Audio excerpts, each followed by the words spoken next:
got obviously another really tough challenge ahead of us here tomorrow. This Indiana team is obviously experienced, and I think most people talk to about Trace Jackson Davis, and he's phenomenal. He's phenomenal, really talented, and has grown and continues to just be the player I think so many thought he was going to be. But they're tough, they're physical, they're well coached. They're a group that's, I think, like everybody in this league, has they've got a real resiliency to them in terms of how they play. So for us, it's going to be a great challenge here tomorrow at noon. Our guys need to be ready. Okay, we'll start off with Adam Jardy. Hi, Chris. We've talked throughout the season about the offense that this team possesses and the way you guys have grown at that end of the court. And when you do have that ability to maybe come in and outscore teams, how do you straddle the line there of, wanting to do that, but also continuing to preach defense? Yeah, I think that, that has to be a staple for us, is our defensive commitment as much as anything. And, we've spoke here since the beginning of the season about some of the challenges that we felt like our group could have defensively. I think we've handled them well at times, and then at other times not. I think the biggest thing you're trying to gauge is, again, what is our competitive spirit, our commitment on that end? Because I don't necessarily think we're going to be an elite defensive team, but we have to continue to get better in that area. And we can continue to get better. So the coach, we're gauging commitment on that end, competitiveness on that end, attention to detail, following through on the scouting report, all those things. And I think there's the perception out there that you are a defense coach. And some of the players that we talk to will say that obviously you got to play defense to get on the court for you. But so when you do have a team like this that scores the way that it does, does that feel different to you at all? That you are, ranked where you are offensively and where you're ranked defensively? Does that take you out of your comfort zone at all? I don't know. I get what you're asking. One of our NCAA tournament teams at Butler was weighted more towards an offensive team, Adam. And we had to kind of roll with that in order to win. We felt like so, but I think we just got to keep growing and being committed on that end. I'm comfortable both. I think, I'm not necessarily aware of reputation one way or the other in terms of what people think. I think it's got to be important to us, and we have to get better at it. But we've also, in our short time here, we've also had some very good offensive teams. Last year in particular was an elite offensive team, top 20 in the country, top 15 in the country in offensive efficiency. I just think, people can have perceptions, but we were also good. We were also good defensively last year. And I think that's where we just got to keep working and keep getting better.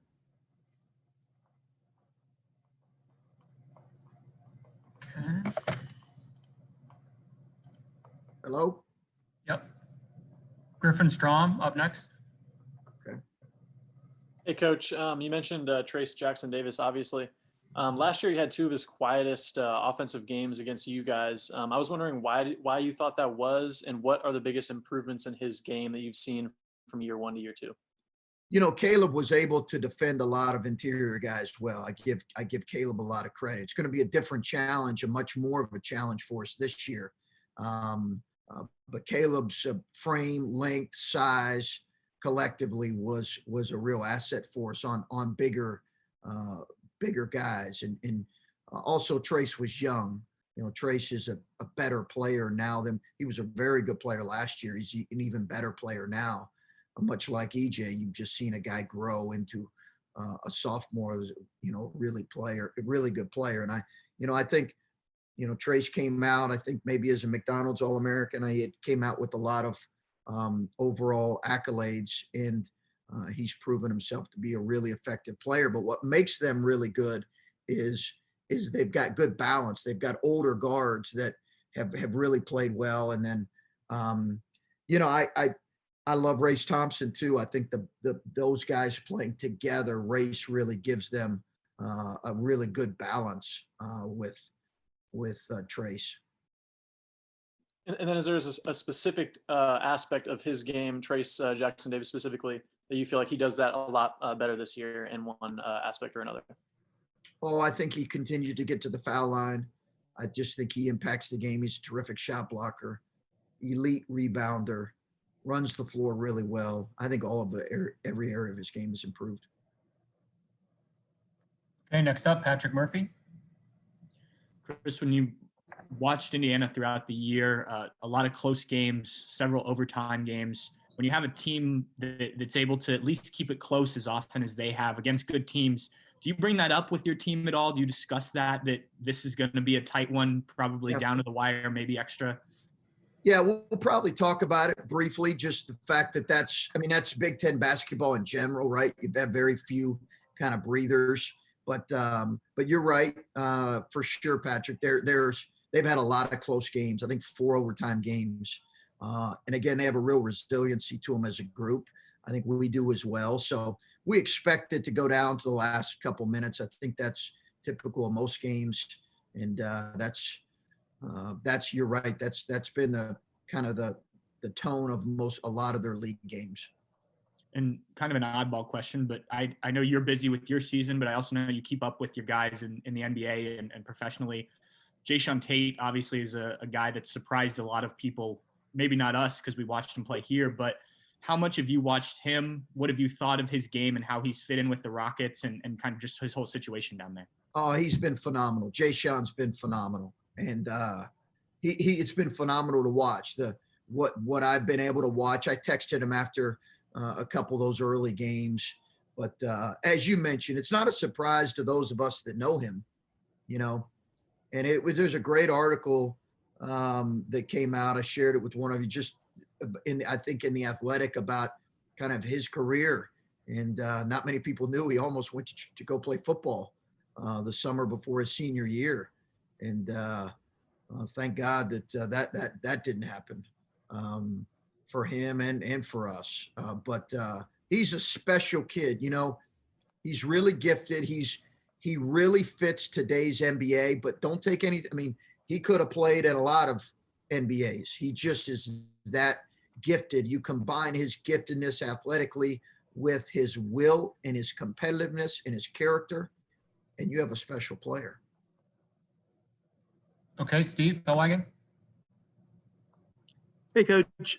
Is it simplistic enough to say that this is Jackson Davis against Liddell, and they'll be matched up against one another, and both of them really kind of coming up in their careers and emerging as two of the better players in the Big Ten? Is this something where you challenge EJ to go out and play one of his better games offensively and defensively in this game? Or how do you kind of, I know it's not one-on-one, but how do you kind of look at it, I guess? Yeah, I think, Steve, that'll be a part of it, but it's much bigger than that because he doesn't always guard.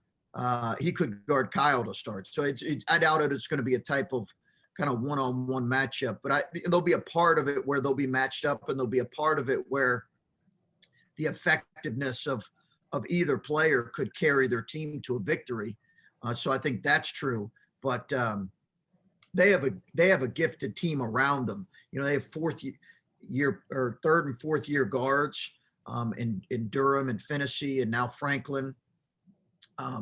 So they have a gifted group, and we've got a collection of guys also that have shown the ability to step up and help EJ maybe when he's not at his best. But there's no question that'll be a key matchup.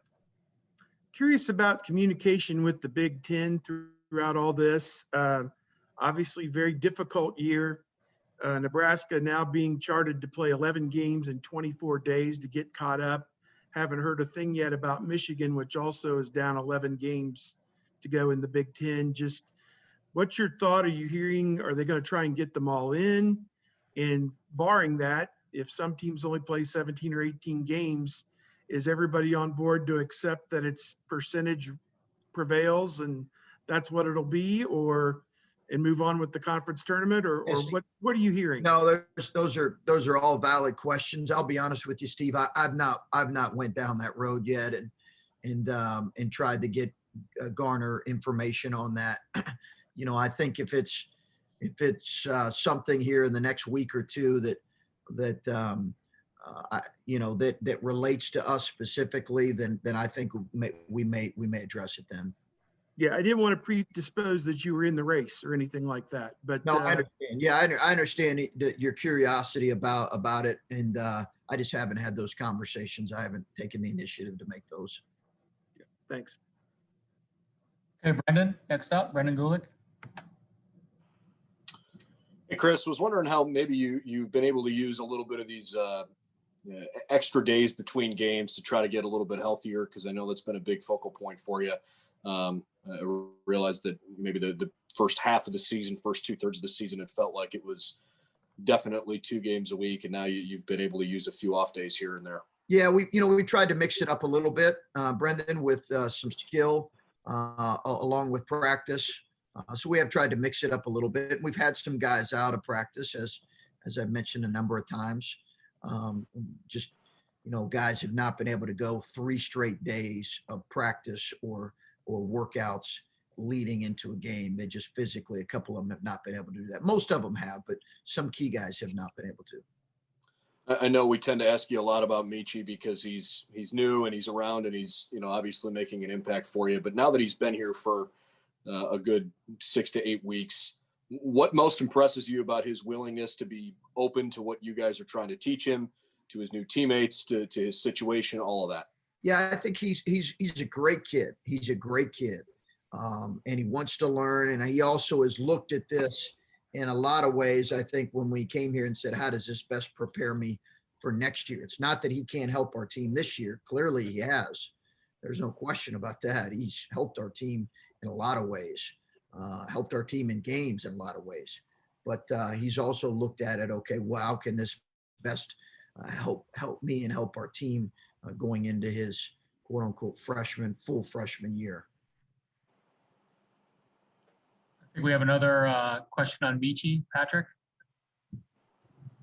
Yeah. Hey, Chris, just kind of going off that, when you look at Meechie, I mean, the fact that he's been able to assimilate so quickly just in a few months here, what kind of upside does a player like that have when he's already been able to give you guys such productive minutes, and he just got on campus in December? Yeah, I think it's been phenomenal. I give him a lot of credit. His growth, his maturity as a person, as a young kid, it's been phenomenal. And I think he also has to understand, the reality is there'll be games where he'll play a little bit and games where he'll play more than a little bit. And he just got to keep working and keep getting better in practice. And again, prepare himself for each game. And then for obviously what happens here in the off season. But it's been phenomenal. It's been phenomenal. I don't want to understate how hard that is to come in as a 17-year-old young man in December when the season's already, almost halfway through. So it's really been an incredible stretch for him. Okay, Sean Dunnigan, up next. Thanks, Chris. When we talked to Dwayne and Kyle and you ask them about, differences between the past few years and this year, it seems like they always say that the buy-in factor for the entire team is there this year. Have you seen that as a coach, that everybody's bought in? When did you see that, if you have? Just kind of interested in what you think about that. I have, I know I've felt that from day one, but, that's also a fluid thing. And I think, last year we had really good buy-in, or else we wouldn't have finished 9-3. I think we went through some bumpy parts where guys were maybe trying to figure out roles a little bit in January, and then the schedule just got the best of us. But I thought we had really good buy-in in February and March leading into the tournament last year as well. I think that's always a fluid thing with every team, but up to this point, it's been a really positive thing. And, it's hard to quantify kind of the amount of points that gains you in a lot of ways. But there's no question it's a quantifiable figure for sure. And up to this point, our guys have been exceptional with that. Thank you. Okay, Tim Hall, next up. Hey, Chris, I was just, looking back at things and thinking about it, and I'm wondering if maybe, CJ Walker and his play in the last 5 games since he came back is maybe getting lost in the shuffle here when we knew maybe you weren't fully expecting what he could give you back from the injury, but in different ways, he's been great, and you've won all 5 of these games. Just wonder if you could speak a little bit more to him and his play. Well, I think, Timmy, it's a good point because it's a credit to him that he's been able to kind of come back, assimilate to a group that was winning some games and also helped us continue to perform at a really high level. He's given us some things on both ends that have been really good, but particularly, it allows us to play more guys. It provides us another paint touch threat, a ball handler, and a guy at the point of attack defensively that can really help us. And we need that from him. We don't have the ability collectively outside of CJ and Meechie. We've not shown the ability to put great pressure on the ball from our guards, and that's affected our defense some. And he helps that. And then at the same time, I thought when he was out, there were some games where we clearly wore down. Our ball handling wore down. So just to have him back has been phenomenal. He's just been he's been who he is. I'm really happy to see him. He's still injured. His hand still bothers him, but he's managed to play well in spite of it. He seems like he fits with the rest of the culture, being a leader, where he probably didn't raise too many issues with coming off the bench right now. Is that true? No, we've talked about it, and CJ wants to play. He wants to play like any young man. He wants to play minutes, and he's been in there in virtually almost every late game situation. Not all of them, but a lot of them late. He'll start other games. I'm sure he'll start on senior day, but he wants. He loves to play, and he loves his team. Okay, Colin. Hey, Chris, in these matchups that you've seen Zed go against, some of the better centers that you've faced, how have you seen him fare? Good, really good. Really good. I think he's going to have a challenge tomorrow now with Trace and Race, both guys that are physical and big and long and terrific rebounders and built a little bit like he is. He'll have his hands full tomorrow, and he's still coming back from a little bit of an ankle sprain from the other day, but hopefully he'll be fully healthy on that. I think everybody understands how important our combination of forward/bigs have been, and he's been right there. We don't have a number of these wins without him. And going back to CJ for a quick moment, I know when you talked initially about why you wanted to sit him out, a lot of it was for the long-term benefits and for him to, be at his best once you guys near the postseason. Is he on that trajectory where he feels better, you guys feel better about him as you near that point? He is, but I think some of that Colin was a situation where he just, he thought he might be able to be out for a little bit and manage it all right. And I think he just missed it so bad that he was like, hey, if I got to come back a little bit early, I got to come back a little bit earlier. I don't want to be out, for the last couple games of, I think everybody understands, this is his last year. He's going to go on and play professionally after this. And he wanted to play in every game. So I think he was balancing that with the normal health, and he had to get cleared by the doctor and, reevaluated by the hand surgeon, all that. But once he got the okay, I think he was just anxious to get back. Thanks. Okay, we'll go back to Brendan. Chris, what are the hallmarks in your mind of an Archie Miller coach team, and what makes this a unique challenge? They're always tough. They're always tough. They're always physical. And I think they always play really, really hard on both ends, but particularly defensively. In our short time playing against Indiana, that's really been that has really been the hallmark of of the teams, and most of all of our games have went down to the wire. And we've been fortunate on on a couple wins for sure.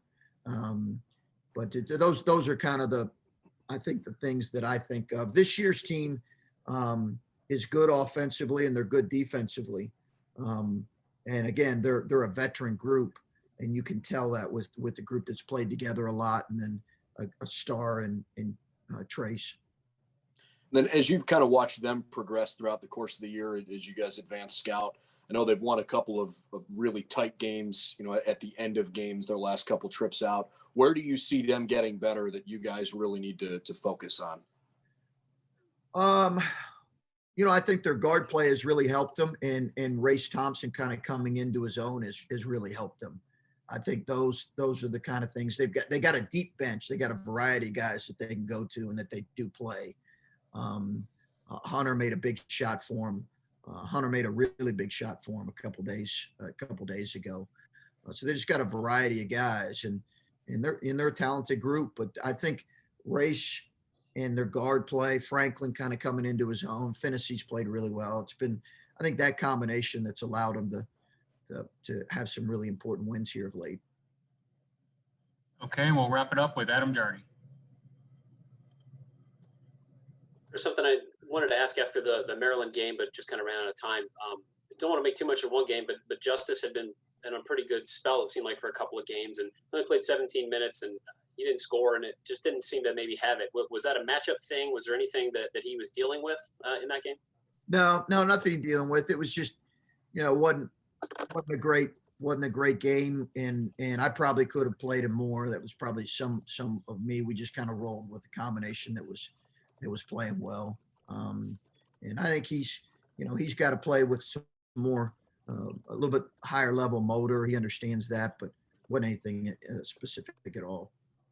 And had you seen that motor from him? That it seemed like the last several games. I mean, not just, I feel like we talk so much with you about his offense, but I mean, he's been more. It seemed like maybe a little more impactful defensively. I know he had 5 steals in the one game. Yeah. Have you seen a little bit more of that from him at that end? Yeah, when he's playing well, absolutely. And in that stretch of games where he played exceptional, absolutely. It's a really key thing for him, because he's just a gifted player physically, but that's a huge thing for him, is his overall motor.